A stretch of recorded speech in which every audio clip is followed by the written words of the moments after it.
ఆశ్చర్యకరమైన బైబిల్ పాఠంగా లేవియకాండము 18వ అధ్యాయం చదువుకుందాము. మరియు యెహోవా మోషేకు ఇలాగు సెలవిచ్చెను, నేను మీ దేవుడినైన యెహోవానని నీవు ఇశ్రాయేలీయులతో చెప్పుము.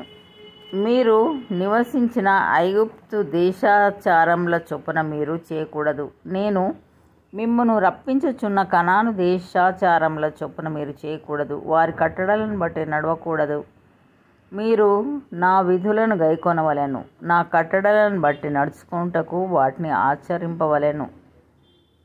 మీ దేవుడనగు నేను యెహోవాను. మీరు నా కట్టడలను నా విధులను ఆచరింపవలెను. వాటిని గైకొను వాడు వాటి వలన బ్రతుకును. నేను యెహోవాను.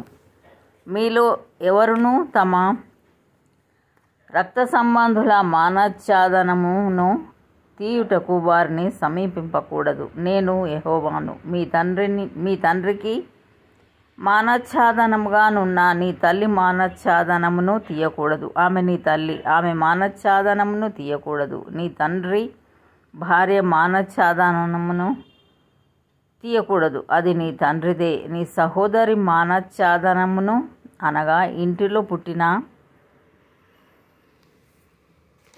ఇంటిలో పుట్టినదేమి వెలుపట పుట్టినదేమి నీ తండ్రి కుమార్తె యొక్క అయినను నీ తల్లి కుమార్తె యొక్క అయినను మానచ్ఛాదనమును తీయకూడదు. నీ కుమారుని కుమార్తె మానచ్ఛాదనమునైనను కుమార్తె మానచ్ఛాదనమునైనను తీయకూడదు, అది నీది. నీ తండ్రి వలన పుట్టిన నీ తండ్రి భార్య కుమార్తె నీ సహోదరి, ఆమె మానచ్ఛాదనమును తీయకూడదు. నీ తండ్రి సహోదరి మానచ్ఛాదనమును తీయకూడదు, ఆమె నీ తండ్రి రక్త సంబంధి. నీ తల్లి సహోదరి మానచ్ఛాదనమును తీయకూడదు, ఆమె నీ తల్లి రక్త సంబంధి. నీ తండ్రి సహోదరుని మానచ్ఛాదనమును తీయకూడదు అనగా అతని భార్యను సమీపింపకూడదు, ఆమె నీ పినతల్లి. నీ కోడలి మానచ్ఛాదనమును తీయకూడదు, ఆమె నీ కుమారుని భార్య, ఆమె మానచ్ఛాదనమును తీయకూడదు. నీ సహోదరుని భార్య మానచ్ఛాదనమును తీయకూడదు, అది నీ సహోదరుని మానము. ఒక స్త్రీ మానచ్ఛాదనమును ఆమె కుమార్తె మానచ్ఛాదనమును తీయకూడదు. ఆమె కుమారుని కుమార్తె మానచ్ఛాదనము నైనను ఆమె కుమార్తె మానచ్ఛాదనమునైనను తీయుటకు వారిని చేర్చుకొనకూడదు.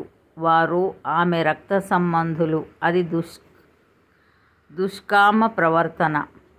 నీ భార్య బ్రతికి ఉండగా ఆమెను పీడించుటకు ఆమె సహోదరి మానచ్ఛాదనమును తీయుటకు ఈమెను ఆమెతో పెళ్లి చేసుకొనకూడదు.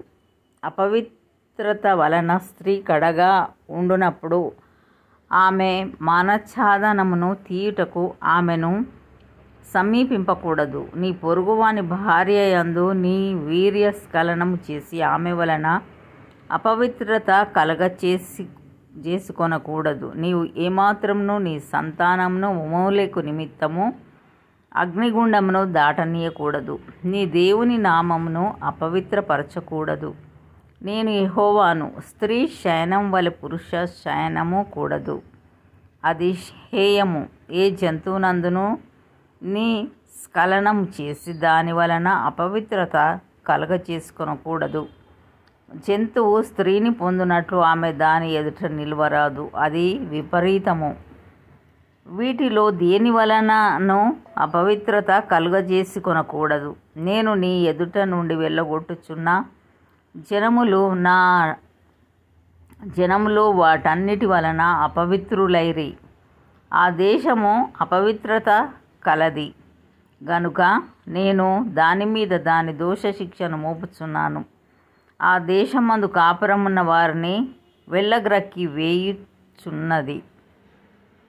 కాబట్టి ఆ దేశం మీకంటే ముందుగానున్న ప్రజలను వెళ్ళగ్రక్కి వేసిన ప్రకారము మీ అపవిత్రతను బట్టి మిమ్మును వెళ్ళగ్రక్కి వేయకుండానట్లు మీరు, అనగా స్వదేశీయే గాని మీలో నివసించు పరదేశీయే గాని ఈ హేయ క్రియలన్నిటిలో దేనిని చేయక ఈ నా కట్టడలను నా విధులను ఆచరింపవలెను. ఎవరు అట్టి హేయక్రియలలో దేనినైనను చేయుదురో వారు ప్రజలలో నుండి కొట్టివేయబడుదురు. కాబట్టి మీకంటే ముందుగా నున్నవారు అనుసరించిన హేయమైన ఆచారములలో దేనినైనను అనుసరించుట వలన అపవిత్రత కలగచేసుకొనకుండునట్లు నేను మీకు విధించిన విధిని అనుసరించి నడుచుకొనవలెను. నేను మీ దేవుడనైన యెహోవాను.